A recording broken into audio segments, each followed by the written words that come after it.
This week, Jack Torano finds his home again.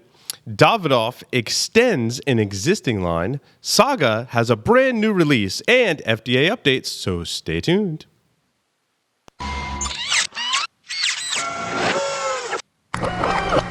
This is a Security Weekly production.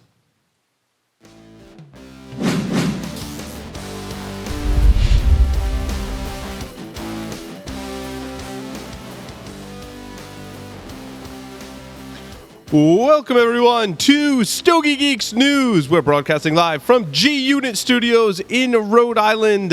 My good friend, Mr. Will Cooper, is on the lines via Skype. Will, welcome to the show. Hey, Paul. It is fantastic to cover the cigar news this week. And we start with kind of an interesting announcement. We don't always talk about personnel changes in the cigar industry, but this one is significant enough, and it's a friend of the show, someone who I shared a cigar with a couple of weeks ago, in fact. So, Will, why don't you give everyone the news? Yeah, so like you said, we don't often talk about personnel changes, but this is, I think, something that was unique. And I think there was a lot of reasons why Jack made this move. So early last week, Jack Torano announced he was departing Duran Cigars. And did we get the exclusive on this? We got the exclusive on this, by the way. Thank you, Jack. Nice. Thank you, Jack. Yeah, Jack, actually, I was on the road to Atlanta and literally pulled over to interview him for about an hour. And at the time, I already had known Jack had departed Duran. And there were rumors going that Jack was going to go back to his roots at Torano, which it almost seemed like, when you hear rumors, I don't get involved with the rumors, but that one just seemed too perfect to be true. But it actually turned out that was the case. Jack Torano will be returning to his roots with the Torano Cigars brand under General Cigar. And he started immediately, so he's already now on the job. And he's going to be doing the marketing for them right now going forward, which is, you think about it, he's going back to the brand that carries his name. Yeah. It's funny, Jack was telling me that when, people would ask him about cigars, they'd ask him about Torano cigars, and he's like, I don't work there anymore. And now he has an opportunity to go back, and I think it's very fitting for him. He seemed really excited about it. He kind of alluded to me in conversation that, he might have been looking to make a move, and was telling me that he had seen General Cigars, at a show and was looking at all the new lines and stuff. So when I saw this announcement, it didn't surprise me. I think he always had a good relationship with General as they carried, his family name line of cigars kind of thing. So I think this is an interesting move, a good move for Jack. And certainly it's a mutual, it was good parting from Duran. There was no obviously hard feelings or anything, right? So unique situation. I mean, how often do you we know that Jack was very disappointed when the acquisition happened that he didn't get to go along with that. But he was very much that family name, that's genuine. It meant a lot to him. So to get an opportunity now to go to General and be the only Torano on the Torano brand is something that is real special. And he was, I'll be honest, I think he was a little concerned that, he was going from a small boutique company to the big company. But I'll tell you something. I did not see one negative word. I mean, everyone was just very supportive of him. And let me tell you something. When he goes in now to an event, as now a Torano event, that's going to be a whole other dimension. Yeah. Having him there now, it's a great move for both. I really think it was a great move. Yeah, and having never mind the fact that Jack is tied to the brand of cigar by family name, right? But to have a personality like Jack representing your line is awesome, because Jack is just a great person to hang out with. So he's going to do really well at events. You're going to love, if you haven't met Jack, go to an event when they happen, and I think you're going to be really entertained and in a nice, relaxed atmosphere, be able to talk with Jack and ask him questions. He's come on the show several times, including when, the whole sale of Torano happened, and he was very open and forthcoming about everything. So yeah, and the other thing is that Jack told me that he also believed in the strategy that General was going to be executing for the Torano brand. So it wasn't even just about, he was very excited about being a part of that strategy. So it was a really good fit for that. Absolutely. Davidoff line expansion in the Escurio. Yeah. Actually, there's quite a bit of expansion going on in this. So first up, and I think folks know Escurio is the Brazilian themed line that's got the Brazilian tobacco and Davidoff. And they released that line last year. That was their big release last year. Well, they've added 2 new sizes this year to that line. They've added a Gran Perfecto, which is a 5x50/61. Kind of looks like a bullet when you look at the picture. Yeah, of it that. does. It's an interesting looking Perfecto. It doesn't come to a point at the foot of the cigar, but it comes to a point at the head. It almost looks like a El Jaco kind of shape, but much fatter and a little longer. Yeah, no, it definitely does. That's a good analogy. And then they came out with what I call a connoisseur size, which is a 6x46 Corona Gorda, which I think is something. I think they needed like a 6-inch cigar in that line. I think they couldn't have picked a better size with that one actually. Yeah, and that's a line where size matters. Size matters in any line, but it really mattered for me in the Escurio. I liked some sizes a lot better than I liked other ones. So, as always, I'm very curious and anxious to smoke the new sizes. Yeah, and that's not all. There's more. But there's more. There's more. So, Escurio is now going to be joining the Primeros family, which is I don't want to say they're the smaller size cigars. So they're going to be a Davidoff Escurio Primeros, which is going to be a 4 1/8 by 34 size. And there's also going to be a mini cigarello, which is a 3 5/16 by 20. Yeah, and I think that's good that they separate Primeros with a different kind of brand denotation to them from the cigarillos. Because I think a lot of people look at the Primeros and they're like, oh, it's a cigarillo. It's really not. Primeros to me are really a small cigar, and the cigarillos are a true cigarillo. So you kind of get to pick between the two. I think a lot of manufacturers will come out with one or the other and brand them kind of differently. But Davidoff is great. Primeros is a great short little smoke. It's a great wintertime smoke, if you live out here in the Northeast or in any climate that gets cold. So they've been putting a lot of their lines in this Primeros format, which is great, and then denoting the cigarillos differently for the people who like the cigarillos. I'm not a huge cigarillo fan, but I'm sure there's a market if they're still manufacturing cigarillos and putting new brands in that size as well. Yeah, and you made a good point. Primeros and cigarillos are kind of like these overlay brands, and they've introduced Davidoff Nicaragua into both of those overlay brands as well. And the Winston Churchill too. And Winston Churchill, that's right. So I think it was a really good move, and I'm looking forward to trying those as well. I'm looking forward to try Saga Cigars Short Tails, which is their brand new line. Correct? New blend, everything. Yeah, we broke news on this one as well this week. So Saga they've had this one in the works for a while. They have a cigar called Short Tails, and it's going to be a series of releases that they're going to be doing. This one is called Tales of High Priming. So basically, Short Tails, if I kind of look here. Will's got the box. It's a box, and it's a book.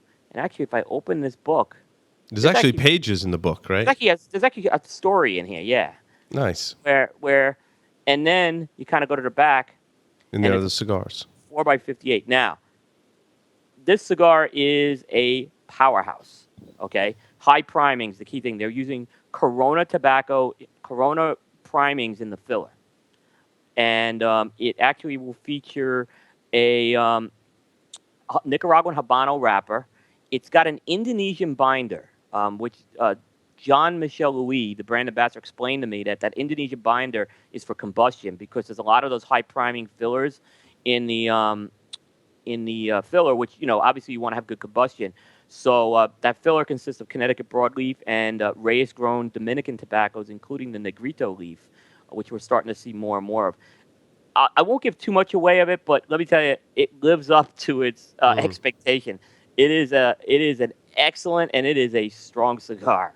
So it's interesting when you see packaging like that. Will, your initial reaction is that it's some kind of like hoax or it's a gimmicky kind of cigar. But we've reviewed a lot of cigars that have unique packaging, and I can't say they all shine, but a lot of them do. Right? Packaging is one of those things where, yeah, it's meant to catch your eye. Certainly, I don't ignore it, but I don't relate it to the flavor and experience and characteristics of the actual cigar itself. So.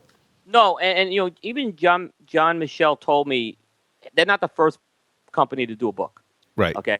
But I think they did their own. This is a very unique. I mean, this thing can go on a bookshelf when it's done. I mean, Yeah. it is really really Yeah, I good. think Pete Johnson did a book with his Kahonu series, and Partagas did a book kind of thing with one of their Benjamin Menendez Master series.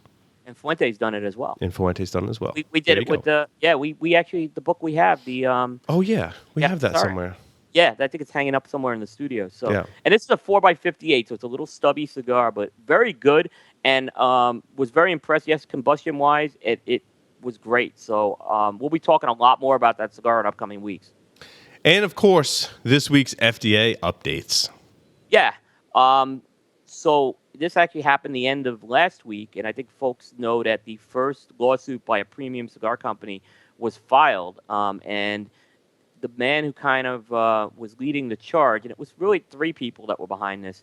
Enrique Sanchez of Global Premium Cigars, aka 1502 Cigars.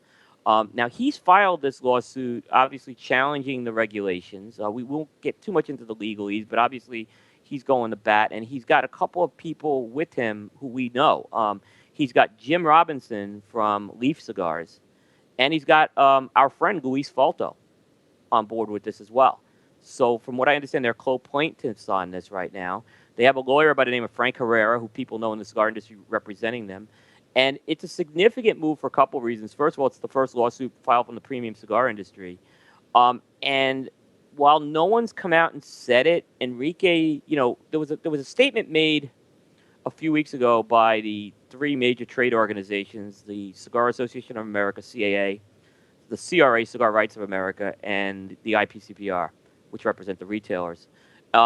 They haven't come out, obviously, one way or another, saying that they bless this, but they actually wanted to kind of have everything central. And it's clear that Enrique's kind of taken his own action. He kind of said it in the press release that he felt he couldn't just sit back and allow things to happen. So I'll tell you, they could have picked, as far as the cigar industry, Enrique's the guy to do this and have him represent you. Well, I think that, it's a double-edged sword, right? I mean, you do want kind of a unified front, but that unified front can take time. So I don't think this is going to be the last lawsuit that we see from people in the cigar industry.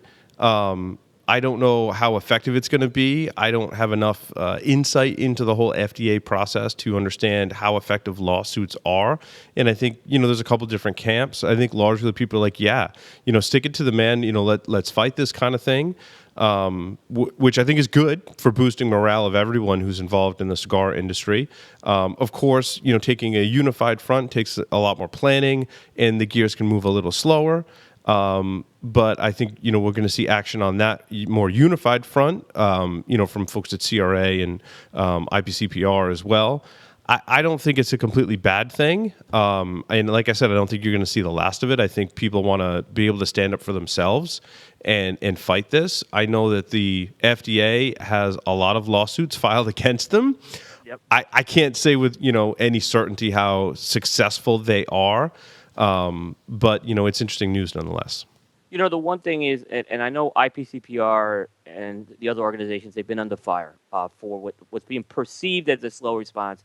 We do know that they are planning some sort of response. We don't know what that is yet, and we can critique it whether they were ready or not, and that's debatable. But that there's another side that people aren't understanding is that these organizations need to prepare their members for how they're going to do business in the regulated environment. And they're spending, I know IPCPR is spending a lot of cycles on this right now.